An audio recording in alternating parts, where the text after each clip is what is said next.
ధర్నాకు వచ్చేసినామంటే రైతు కూలీ అన్నలకు అక్కడందరికీ కూడా అఖిల భారత రైతు కూలీ సంఘం తరఫున స్వాగతం సుస్వాగతం. ప్రధానంగా ధర్నా ఉద్దేశాన్ని ఆ బ్యానర్లో మనం పేర్కొన్నాం. కేంద్ర రాష్ట్ర ప్రభుత్వాలు రైతు వ్యతిరేక విధానాలను చేపడుతున్నాయి.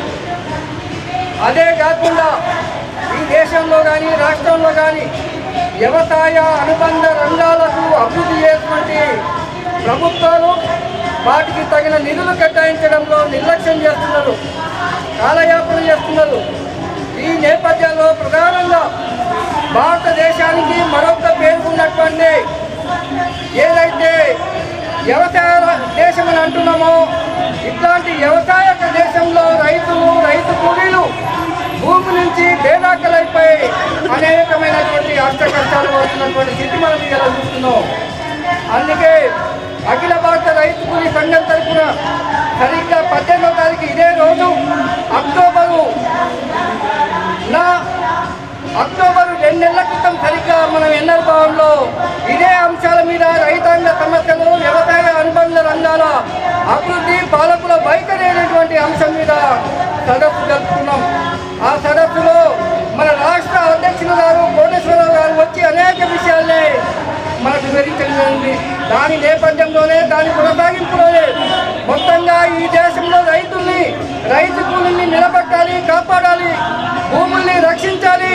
భూమి మీద రైతులు పుట్టు పండిస్తున్నారు, రెక్కలన్నీ రయం చేసుకుంటున్నారు భూమి మీదనే. కానీ ఆ భూములన్నీ కూడా ఇలా ప్రజలకు లేకుండా రైతులకు లేకుండా ఇలా కేంద్ర ప్రభుత్వం అవి దాదాపుగా పెద్ద పెద్ద కంపెనీలకు, బహుళజాతి కంపెనీలకు, ఆదానీలకు, అంబానీలకు అప్పరంగా అప్పచెప్తున్నటువంటి స్థితి మనం చూస్తూ ఉన్నాం. ఆ రకంగా కనుక భూమి నుంచి రైతు బేదాకలు అయినట్లయితే ఈ దేశంలో తిండి గింజలకు కరువయ్యేటువంటి పరిస్థితి ఉంది. ఎంత డబ్బులున్నా, ఎంత ధనధాన్యం ఉన్నా ముక్కడి మెతుకులు కట్లకే పోవాలి తప్ప ఇంకొకటి కాదు. అందుకే వ్యవసాయం అనేది నిలబడాల, రైతు నిలబడాల, రైతు కూలీలు నిలబడాల. ఒక వ్యవసాయం అంటే రైతు కూలీలే కాదు, దాని అనుబంధ రంగాలు కూడా ఆవశ్యకత ఉందనేటువంటి విషయాన్ని ప్రభుత్వాలు ఆలోచించాలి. ఆ రకంగా ఉన్నటువంటి ఈ మధ్య కాలంలో కేంద్ర ప్రభుత్వంలోని బీజేపీ ప్రభుత్వం, ఆర్ఎస్ఎస్ ప్రభుత్వం, మోడీ నాయకత్వంలో ఈ భూములన్నీ, మన భూములన్నీ కూడా ఇలా పెద్ద పెద్ద కంపెనీలకు ఇస్తూ ఉన్నారు. గత 3-4 ఏళ్ల కింద చూసినట్లయితే వ్యవసాయ రంగంలో 3 నల్ల చట్టాలను తీసుకొచ్చిండ్రు. ఆ నల్ల చట్టాల ఉద్దేశం ఏంటంటే ప్రధానంగా ఈ దేశంలో ఉన్నటువంటి ఎఫ్సిఐని చేయాలి, భూములన్నీ పరాయీకరణ చేయాలి. రైతులు మీరేం పండిస్తారయ్యా, చిన్న సన్నకారు రైతులు 5 ఎకరాలు 10 ఎకరాలు ఎకరం కాదు, పెద్ద పెద్ద కంపెనీలకు ఇచ్చినట్లయితే వాళ్ళే మిషన్లతో పండిస్తారు. వీలైతే మీరు దాంట్లో కూలీలుగా చేయండి వాటి ఒక కొత్త కాలం తీసుకొస్తారు.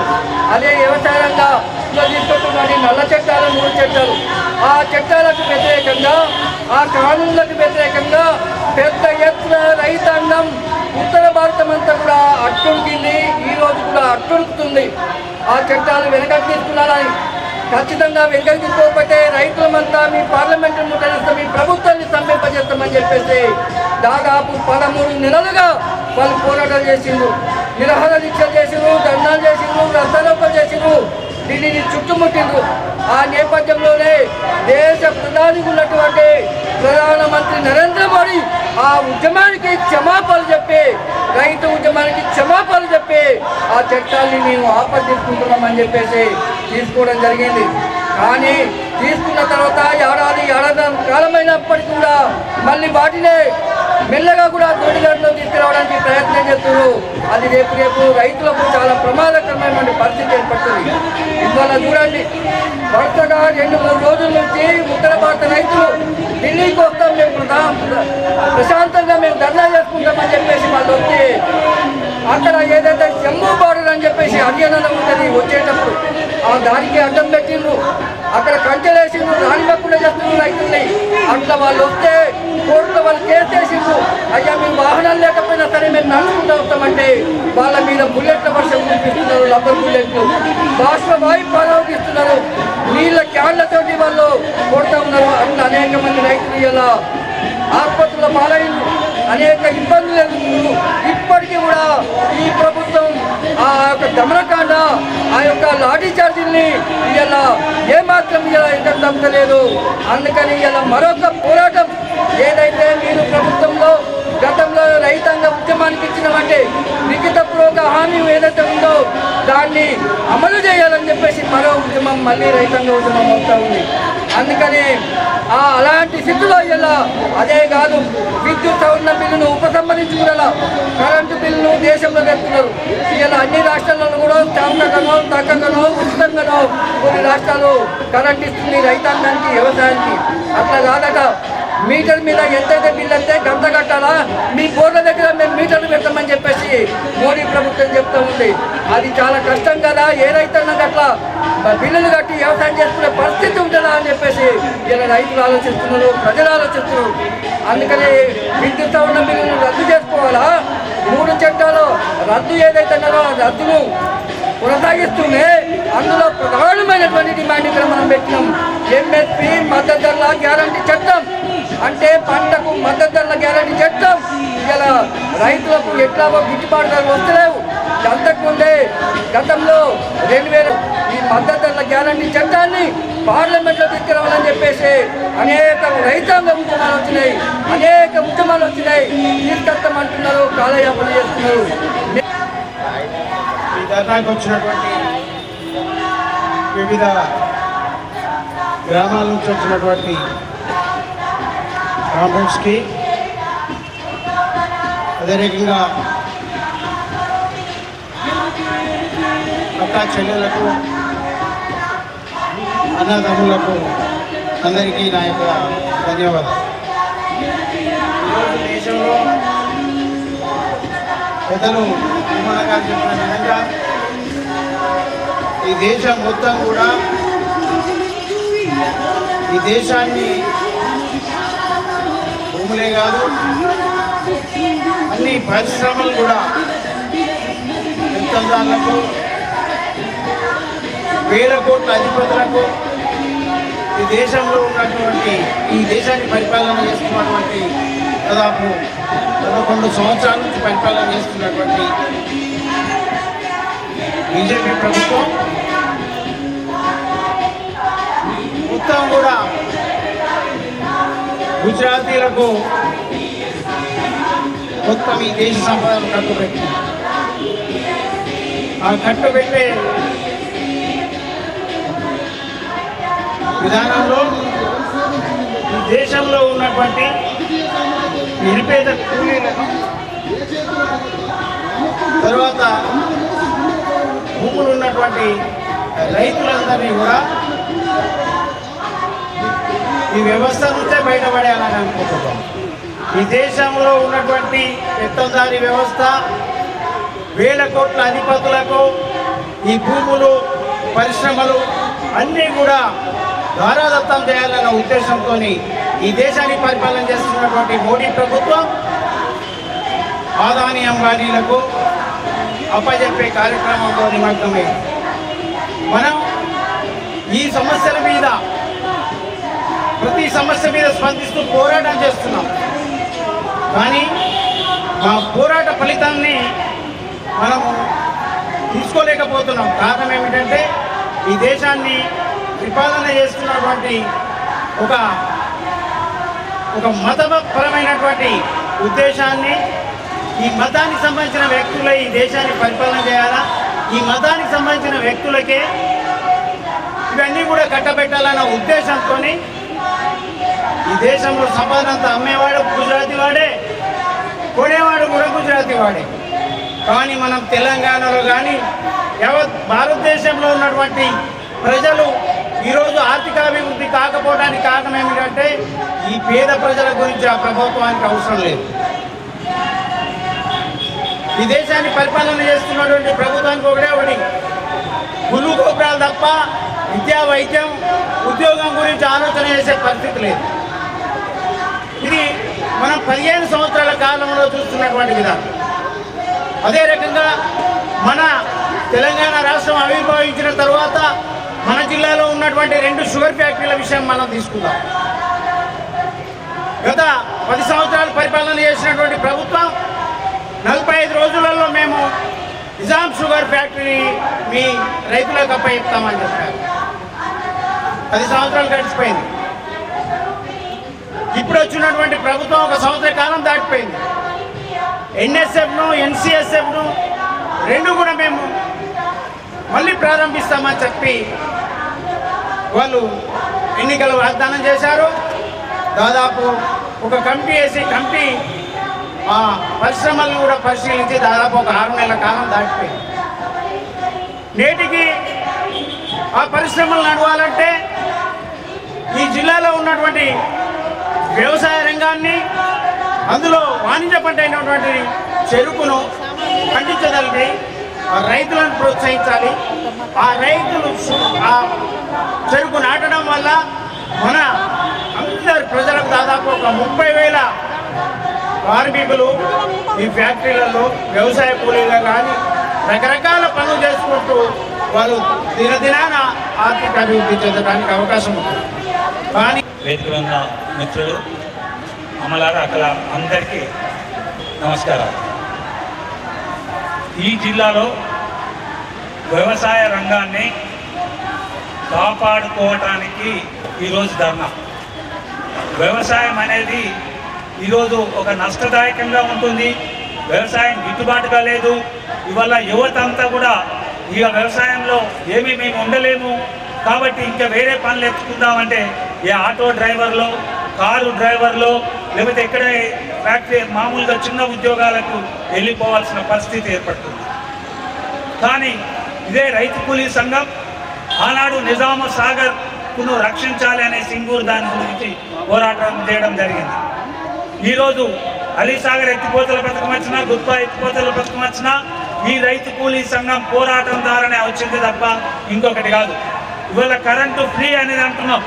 ఆనాడు 2004లో 4 రైతులు బలిదానం చేస్తే హైదరాబాద్లో చనిపోతున్నాయి.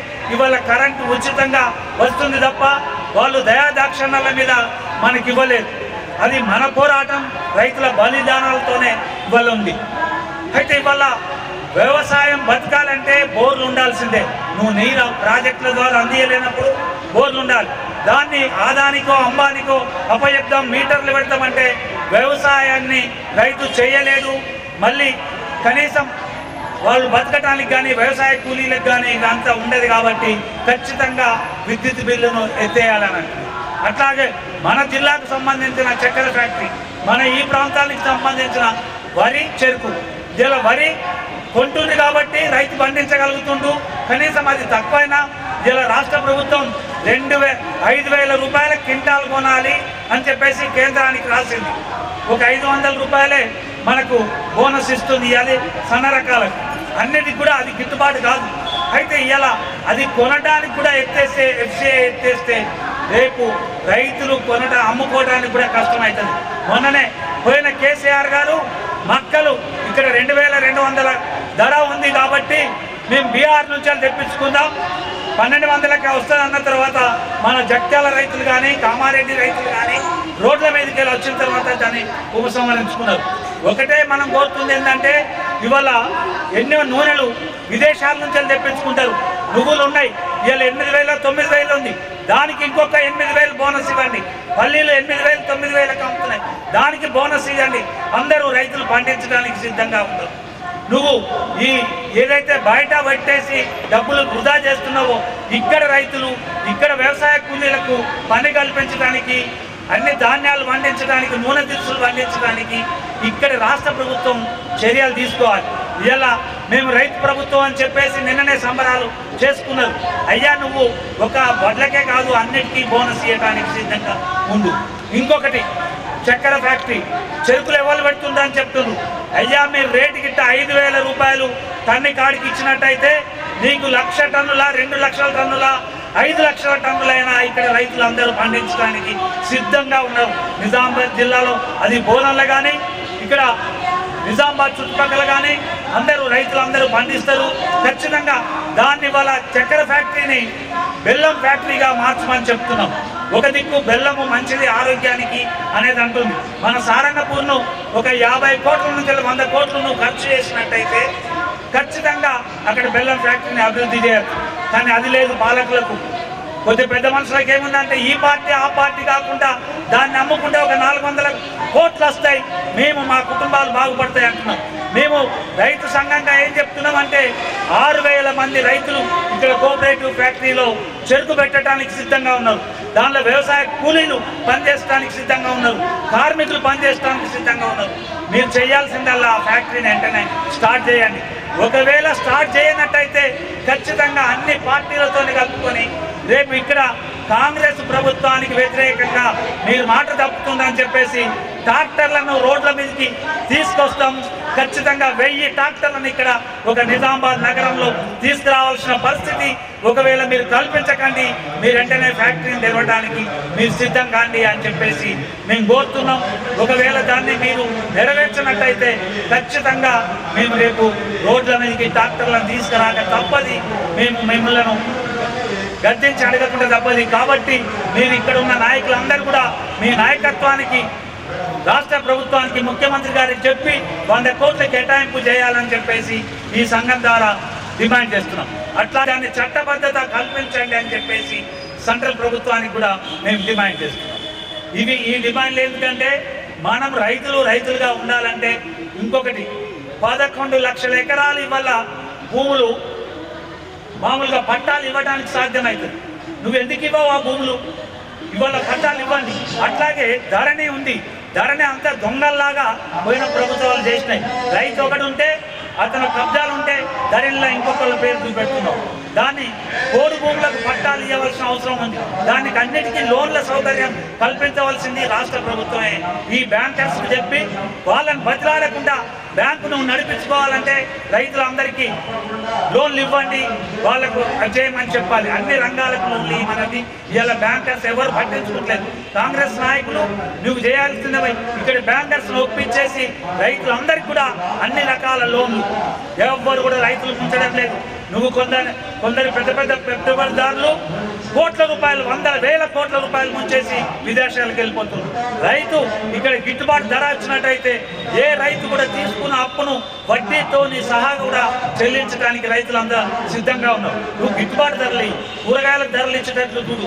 ఇవన్నీ కూడా పంటలకు ధరలు ఇచ్చినట్టయితే ఖచ్చితంగా ఉంటుంది. ఇవన్నీ దృష్టికి తీసుకురావడానికే ఇవాళ ధర్నా.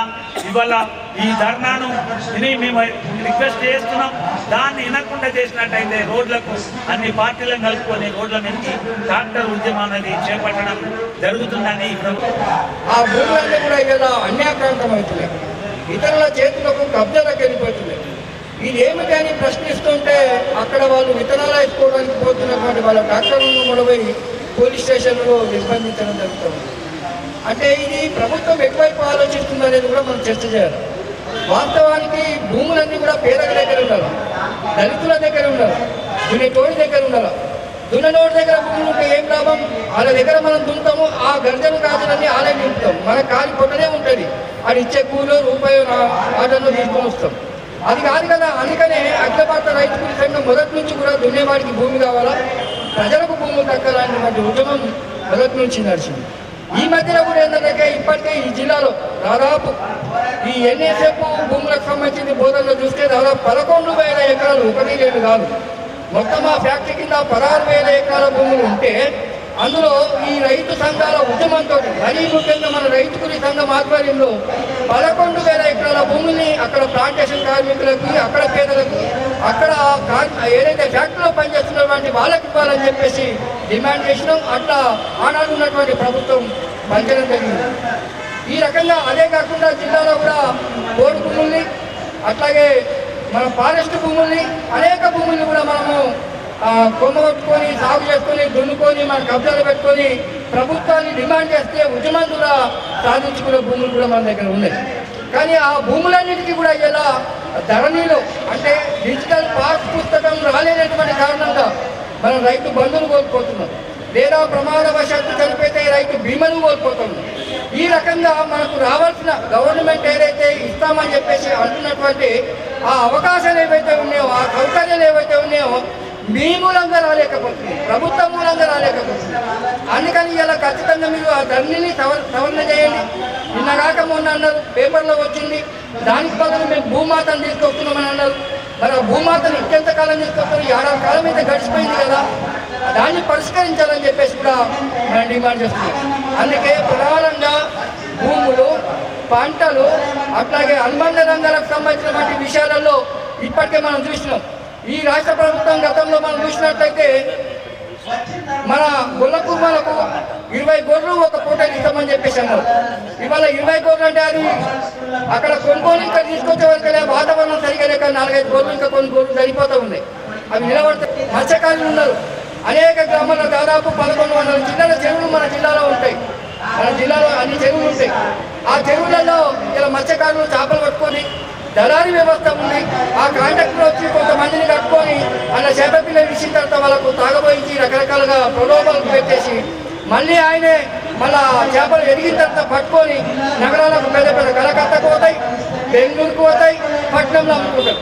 కానీ అదే చేపలు పెంచుకున్నటువంటి ఆ బెత్త రైతులకు, ఆ మత్స్యకారులకు వాళ్ళు పట్టుకొని ఆ గ్రామంలో అమ్ముకునే స్థితి లేకుండా పోతాము.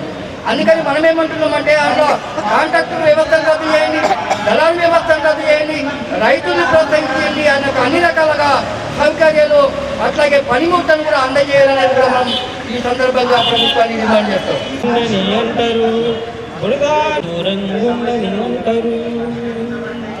నిధులను వ్యవసాయ అనుబంధ రంగాలకు పైన నిధులను తెరిపించాలి. జిల్లాలో గల 2 చక్కెర ఫ్యాక్టరీలను చక్కెర ఫ్యాక్టరీలను ఏర్పాటు చేయాలి. పసుపు పరిశోధన కేంద్రాన్ని